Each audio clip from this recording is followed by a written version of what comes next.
Halo kawan yang ada di seluruh dunia, dimanapun kalian berada, gimana kabarnya?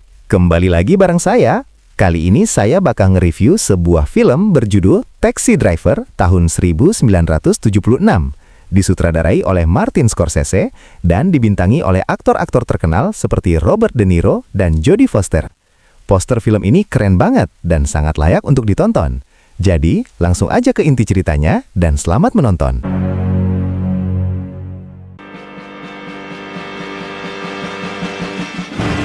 Cerita film berfokus ke seorang veteran perang Vietnam bernama Travis Bickle. Orangnya saat ini Travis tinggal di kota New York dan bekerja sebagai seorang supir taksi. Namun rasa hampa dan kesendiriannya membuat Travis memiliki masalah dengan tidur yang biasa disebut dengan insomnia.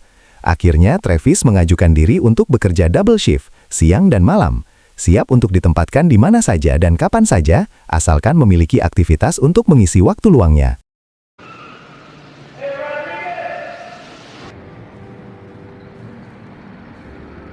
I'm working long hours now, 6 in the afternoon to 6 in the morning. Lampu jalanan, asap kendaraan, dan sampah masyarakat selalu menemani setiap malamnya, yang hal itu sebenarnya sangat dibenci oleh Travis. Mulai dari wanita pengencrot, pecandu, homo, waria, penjual narkoba, dan lain-lain. Dianggap hanya menjadi sampah yang mengotori keindahan kota New York. All the animals come out at night.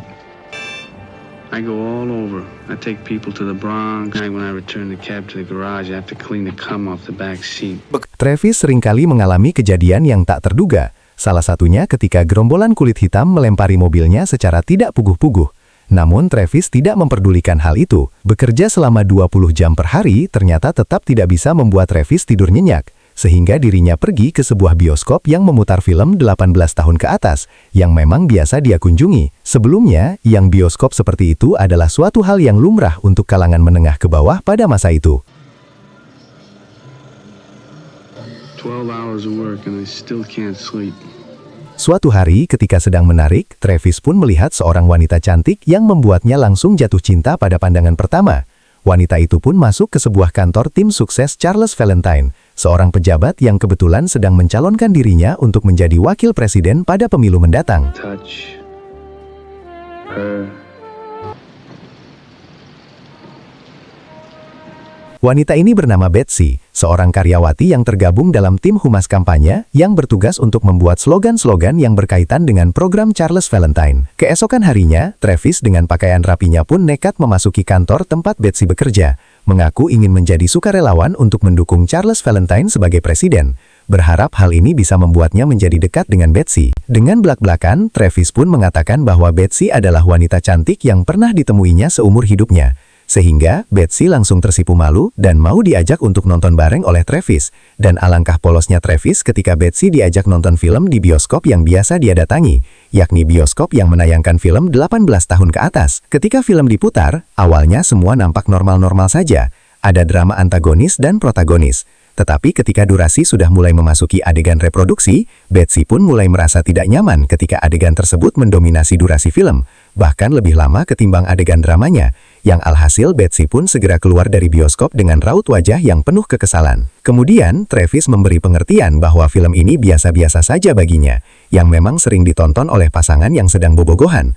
Tetapi karena Betsy berasal dari strata sosial yang berbeda, pemahamannya pun jelas berbeda, yang membuat Betsy pergi meninggalkan bioskop saat itu juga. I don't know much about movies, but if I Is the only kind of movie you go to? can I call you? Just pray. Sejak malam itu, Travis pun berkali-kali mencoba untuk menghubungi Betsy, yang pastinya sudah ilfil dan jengkel dengannya. Sehingga Travis akhirnya nekat mendatangi kantor tempat Betsy bekerja, berteriak dengan nada tinggi dan kata-kata makian, mencoba melampiaskan kekecewaannya terhadap Betsy, yang dianggapnya hanya memberikan harapan palsu, tanpa menjelaskan apa-apa. Singkat cerita, malam pun tiba. Ketika Travis sedang menarik, dia pun mendapatkan customer seorang gadis muda di bawah umur bernama Iris. Ini parasnya dia berteriak meminta untuk diselamatkan. Tetapi tak lama muncullah seorang pria yang menariknya keluar, yang karena tidak tahu apa masalahnya, Travis pun memutuskan untuk tidak berbuat apa-apa.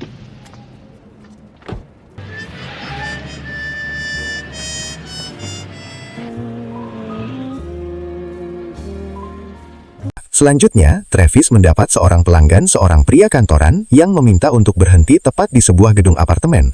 Si pria mengatakan bahwa wanita yang berada di jendela tersebut adalah istrinya yang sedang berselingkuh dengan laki-laki lain, di mana si pria saat ini belum siap untuk menggerebek atau melakukan tindakan yang saat waktunya tiba nanti. Si pria mengatakan bahwa dirinya akan membunuh mereka berdua menggunakan pistol Magnum kaliber 44. Perkataan pria itu pun mulai merasuk ke dalam pikiran Travis, di mana kesendirian dan kekosongan pikirannya membuat Travis mudah terpengaruh dengan hal-hal yang dijumpainya, termasuk pistol Magnum kaliber 44 yang dikatakan oleh pria tersebut. Loneliness has followed me my whole life, everywhere.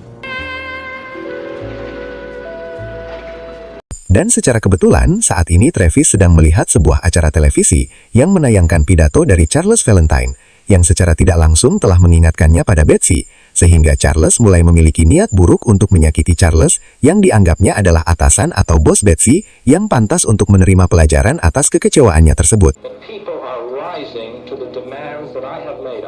One day indistinguishable from the next. A long, continuous. Mereka seorang kenalan sesama supir taksi. Travis pun menemui seorang penjual senjata ilegal. Di sana dia diperlihatkan beberapa senjata yang cukup keren, yang salah satunya adalah Magnum kaliber 44. Dengan uang yang dimilikinya, hasil nyupir, Travis pun membeli 4 buah pistol yang berbeda, dan berniat untuk menjadi sosok baru dengan mendobrak kehidupannya saat ini. Ada 2 rencana pilihan yang ingin dijalankan oleh Travis. Pertama, membunuh Charles Valentine. Kedua, melenyapkan sampah masyarakat yang mengotori pinggiran kota New York. Come down a little, honey. You take this, and wait here, I'll walk down with you. Travis pun mulai menjajal satu persatu pistol miliknya, tak terkecuali menyiapkan beberapa senjata di balik bajunya agar siap pakai. Salah satunya adalah perangkat yang bisa membuat pistolnya muncul secara otomatis yang terdapat pada lengan bajunya.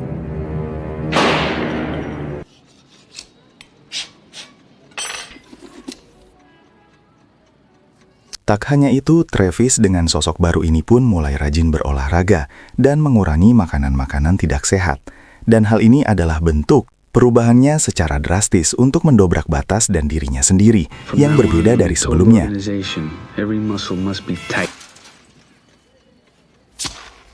Tak cukup dengan senjata dan olahraga, Travis pun berbicara sendiri, seolah sedang berbicara dengan orang lain.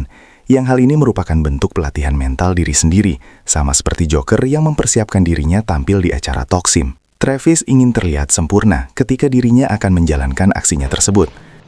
You talking to me? Here is. Well, who the hell else are you talking? Talking to me? Suatu hari ketika diadakan kampanye terbuka, Travis pun hadir untuk menjalankan aksinya membunuh Charles Valentine. Namun karena banyak sekali penjagaan yang tentu saja tidak akan bisa semudah itu membunuh seorang pejabat negara, Travis pun memilih untuk pergi dan gagal menjalankan aksinya.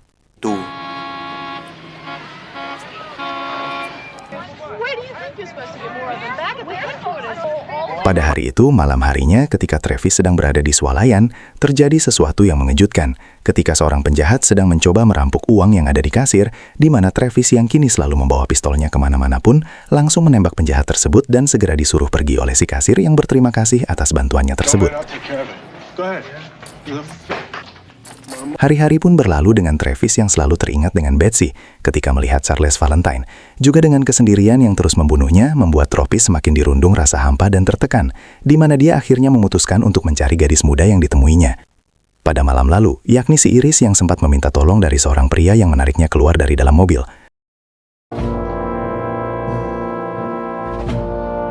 Ternyata Iris adalah seorang wanita pengencrot yang bekerja kepada seorang mucikari bernama Sporty. Ini bebengutnya. Setelah tidak berhasil membunuh Charles, Travis akhirnya beralih ke tujuan keduanya, yakni melenyapkan sampah-sampah masyarakat yang ada di kota New York.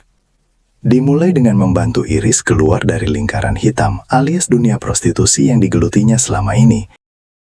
$15, 15 minutes, $25 half an hour.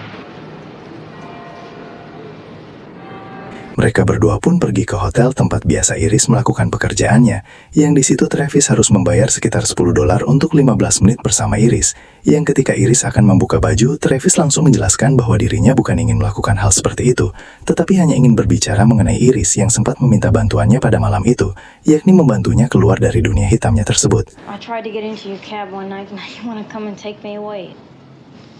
Oh, look, can I see you again? That's not hard to do. Keesokan harinya, mereka berdua pun bertemu kembali sesuai janji kemarin. Di sana, Travis kembali menjelaskan tentang maksud dan tujuannya, yang pada intinya Travis ingin agar Iris keluar dari pekerjaannya, dan dia akan memberikan semua uangnya untuk bekal Iris bisa memiliki kehidupan baru.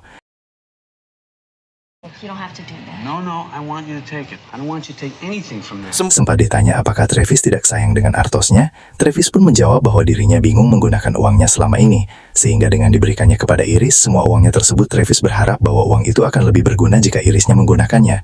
Tetapi sebelum memberikan uangnya, Iris diminta untuk keluar dari pekerjaannya terlebih dahulu, sementara Travis akan pergi sementara waktu untuk menyelesaikan beberapa urusannya. I want to do it. I don't have anything better to do with my money. Faktanya, tawaran Travis ternyata tidak membuat Iris berubah pikiran. Sempat berubah pikiran. Namun karena selain Travis adalah orang asing yang baru dikenalnya, Sporty sang mucikari pun berhasil merayu Iris seperti yang biasa dilakukan selama ini, sehingga Iris memutuskan untuk tidak jadi keluar dan tetap pada profesinya tersebut. How much I need you. Kembali ke Travis yang semakin lama semakin kuat keinginannya untuk menjadi seorang pahlawan, di mana kali ini Travis benar-benar sudah mantap akan mengambil resiko tinggi dengan siap mati jika terjadi sesuatu hal yang tidak diinginkan. Yang hal itu dibuktikan dengan memasukkan semua uangnya ke dalam amplop yang akan diberikan kepada Iris sebagai bekal hidupnya barunya yang nanti akan diberikan kepada Iris sebagai bekal hidup barunya nanti. Really, my whole life is pointed in one direction. I see that now. Dengan gaya rambut mohawk sebagai bentuk pemberontakan, Travis pun kembali menghadiri kampanye terbuka yang diselenggarakan oleh Charles. Namun untuk kedua kalinya, Travis harus gagal karena acara tersebut dipenuhi oleh para penjaga dan intel yang melindungi Charles dari setiap ancaman yang akan terjadi. I never saw him. I saw him run. Where was he? Dengan kegagalannya tersebut, Travis tidak menyerah dan beralih ke opsi kedua, yakni menghapuskan sampah-sampah masyarakat dengan mendatangi Sporty mucikari di tempat kerjanya saat itu. Seperti terlihat sedang menunggu para pelanggannya tepat di depan gedung hotel, lalu kemudian Travis mendatanginya. Dan tanpa banyak cakap, Travis langsung menembak Sporty di perutnya hingga dia ngejongkeng tidak berdaya. Selanjutnya, Travis pun masuk ke dalam hotel dan menembak si penjaga hotel yang biasa menerima para pria hidung belang. Tapi tiba-tiba Sporty menembaknya tepat di bagian leher, sehingga Travis kembali menembak si Sporty yang kali ini dia berhasil membuatnya terbunuh.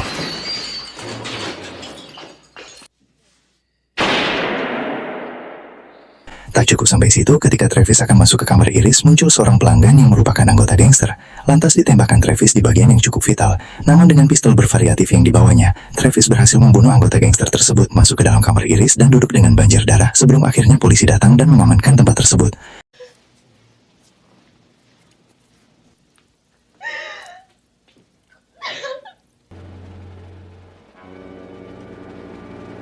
Beberapa waktu setelah kejadian itu, kita akan melihat sebuah koran mengenai aksi heroik yang dilakukan oleh seorang supir taksi biasa, yakni tentu saja si Travis, yang ternyata aksinya tersebut dinyatakan sebuah aksi kepahlawanan yang dilakukan oleh orang yang bukan siapa-siapa. Bahkan Iris sekarang sudah kembali ke keluarganya dan hidup bahagia berkat bantuan supir taksi asing yakni Travis, dan Anda akan sedikit dibuat terkejut saat mengetahui bahwa Travis ternyata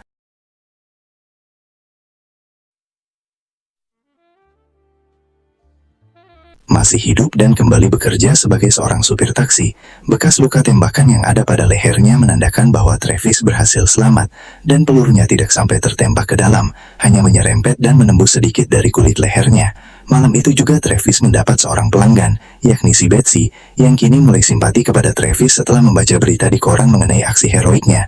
Yang meskipun sikap Betsy sekarang menjadi lebih baik dan nampak perhatian, Travis sudah belajar dari masa lalu untuk tidak terlalu larut dalam perasaan. Sehingga setelah mengantarkannya sampai ke tujuan, Travis langsung pergi dan tidak memungut biaya apapun dari Betsy.